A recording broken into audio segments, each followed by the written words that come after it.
Hello student, this is Abhishek here और स्वागत है आपका हमारे चैनल स्टडी क्लास पे।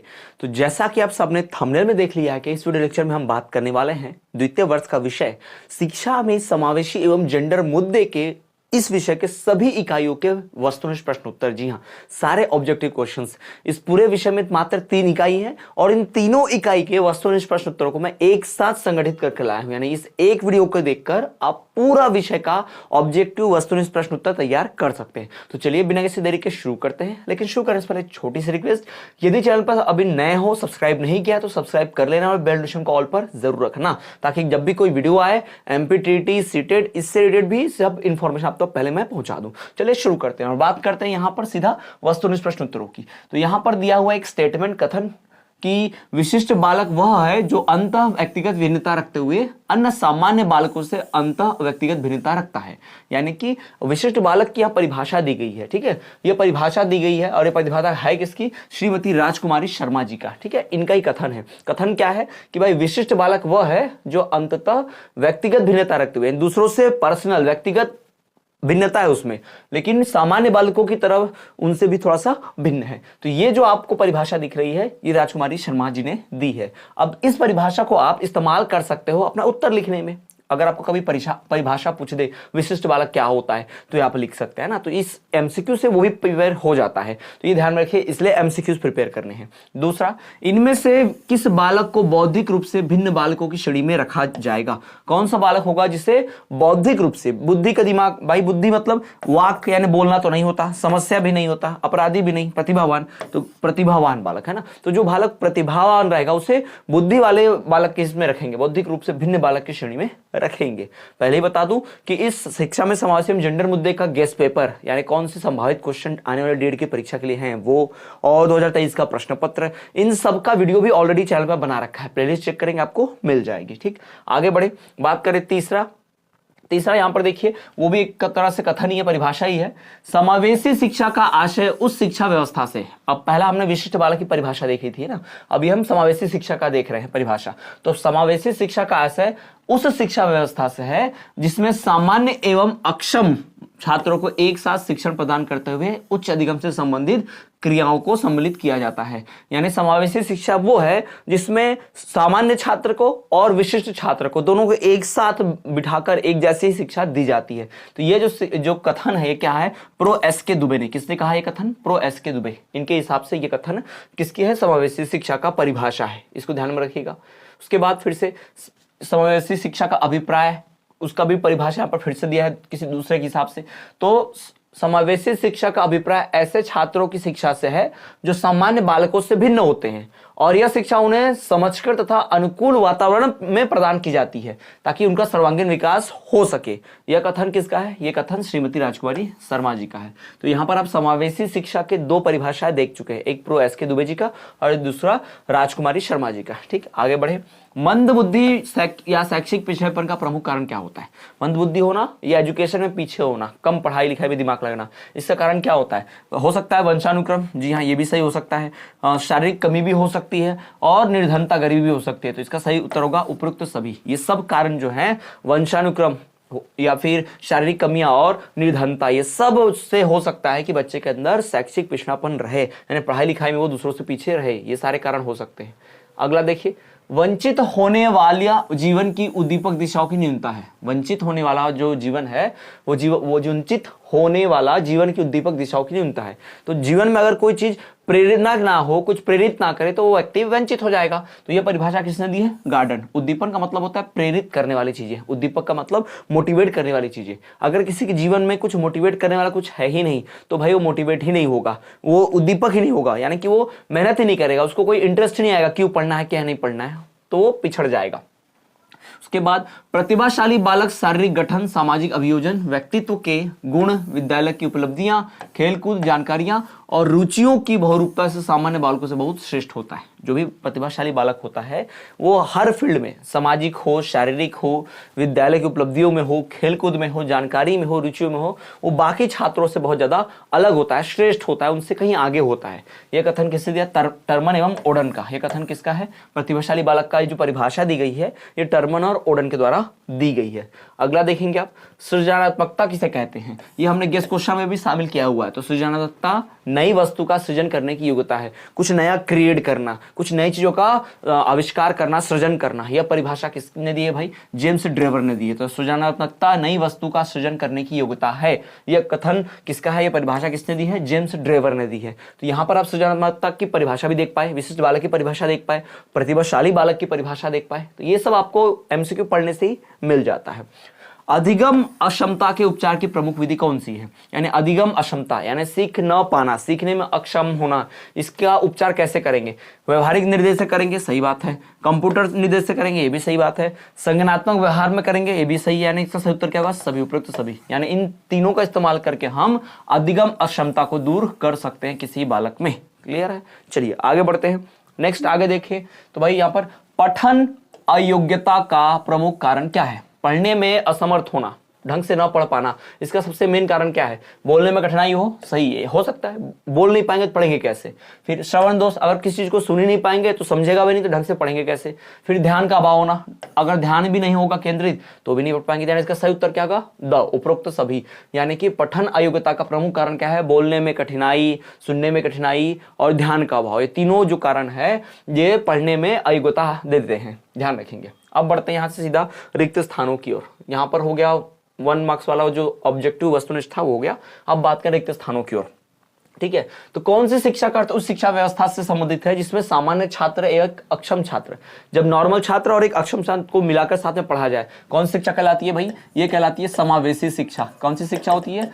समावेशी शिक्षा होती है, ध्यान रखेंगे। दूसरा, कोठारी आयोग की स्थापना भाई किसने की थी? कोठारी आयोग की जो स्थापना है वो डॉक्टर DS कोठारी ने की थी, इसलिए उनके नाम पर ही कोठारी कमीशन या कोठारी आयोग बोलते थे।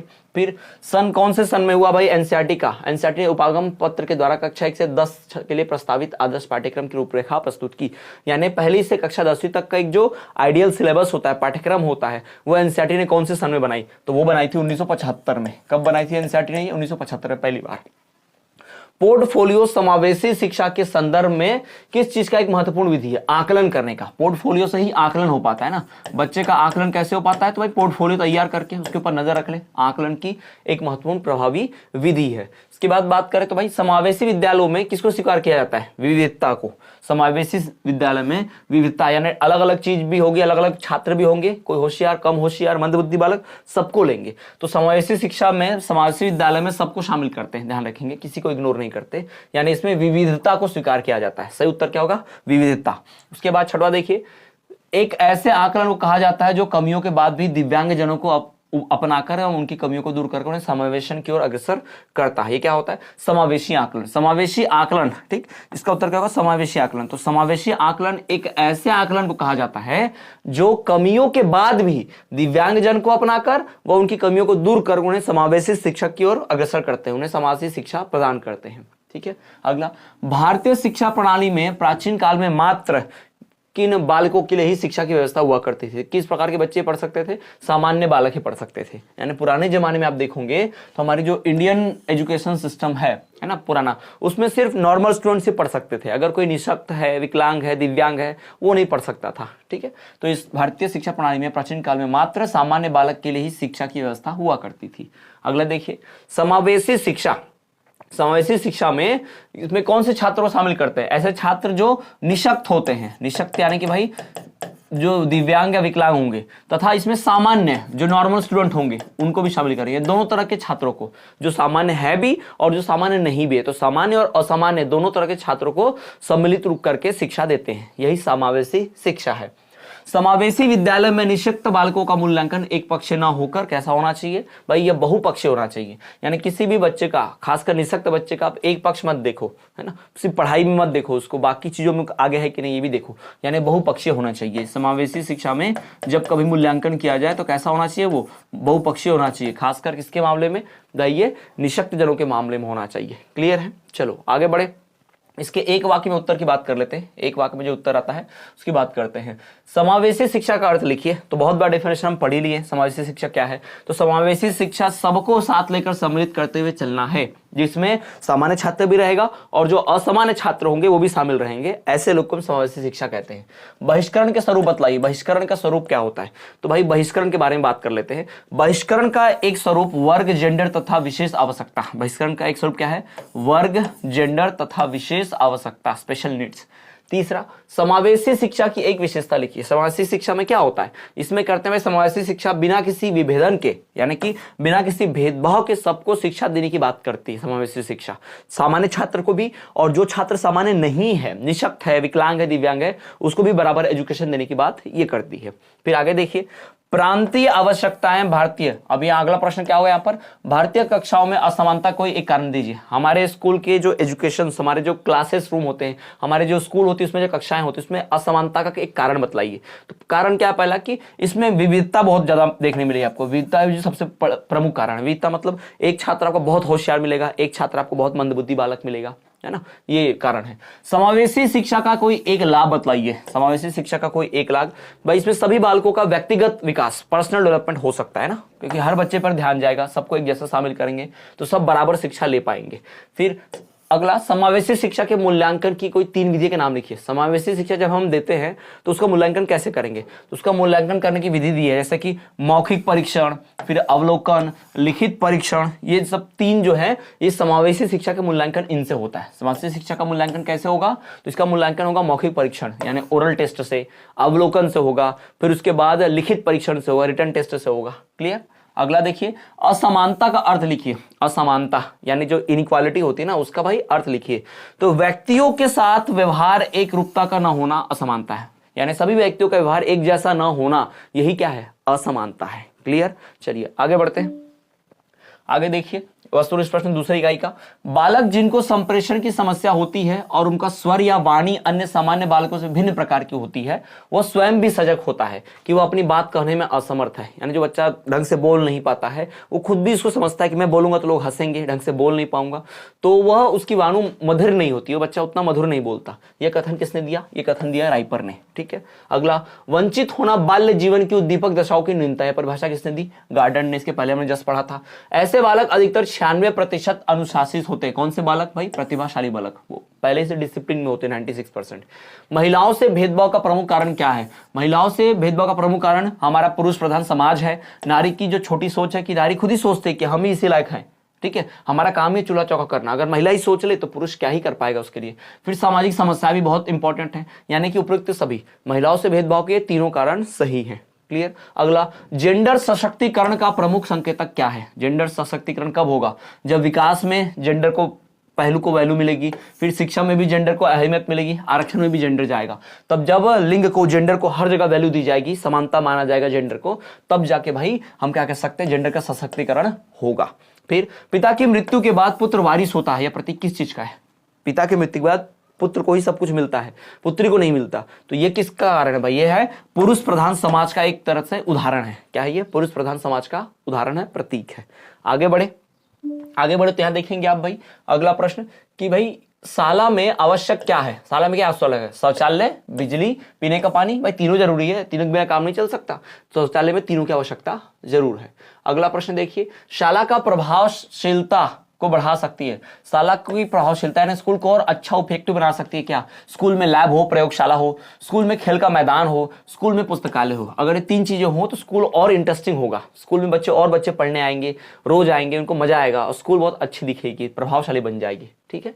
चलिए अब बात करते हैं रिक्त स्थानों की। तो वंचित होना बाल्य जीवन की उद्दीपक दशाओं की न्यूनता है, परिभाषा किसने दी है, गार्डन ने दी है, पहले ही बहुत बार पढ़ लिया इसको।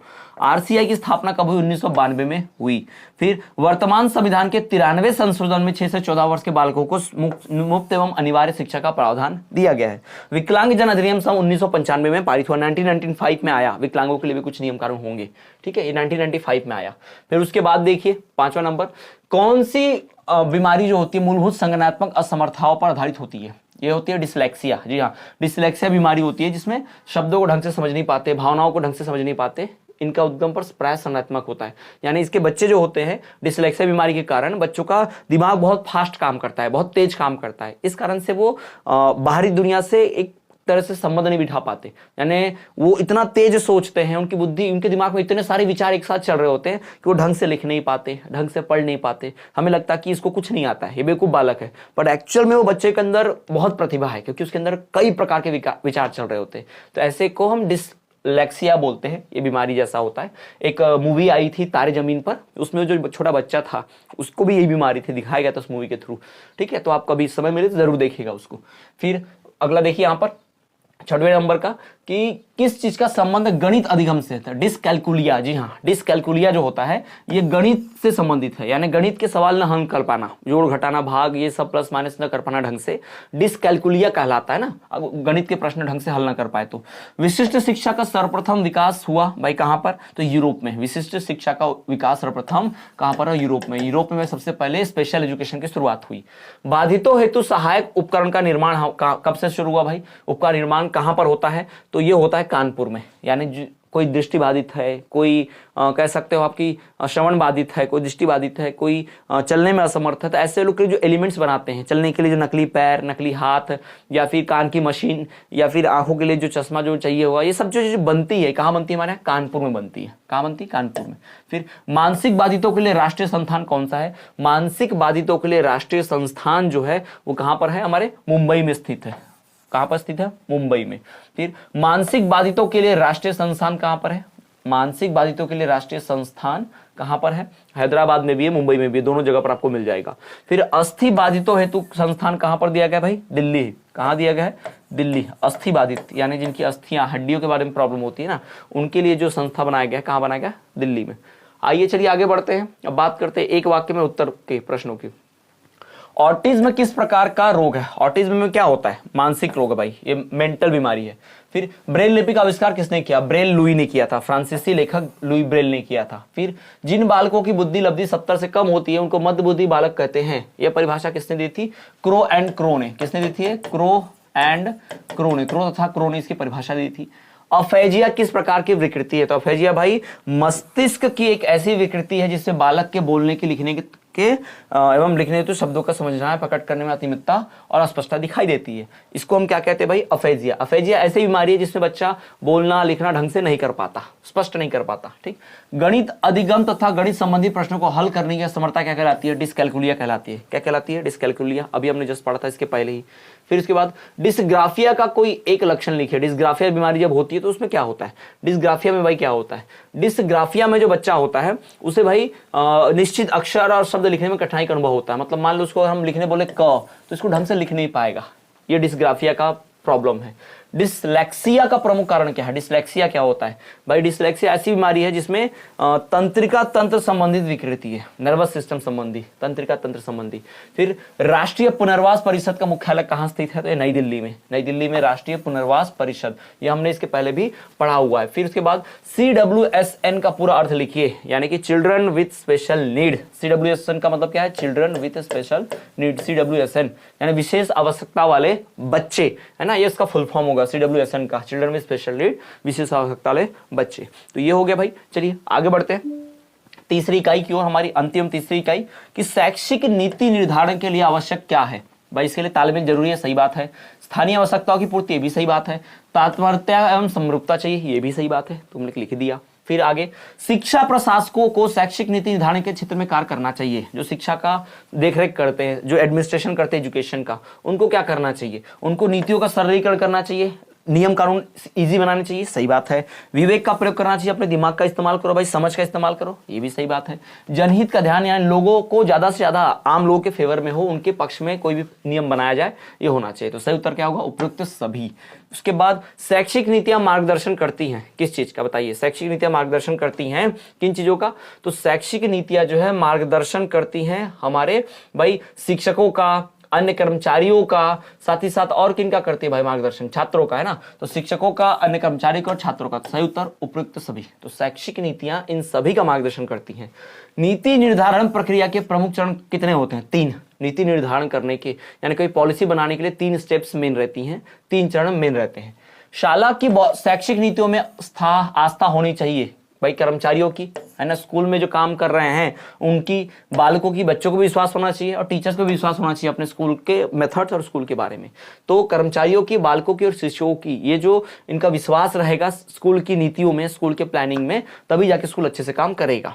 फिर शैक्षिक नीतियों का निर्धारण करते समय ध्यान रखा जाना क्या आवश्यक है। जब कोई शैक्षिक नीति बनेगी किन बातों का ध्यान रखेंगे हम? सामाजिक मूल्य का ध्यान रखेंगे, सही बात है।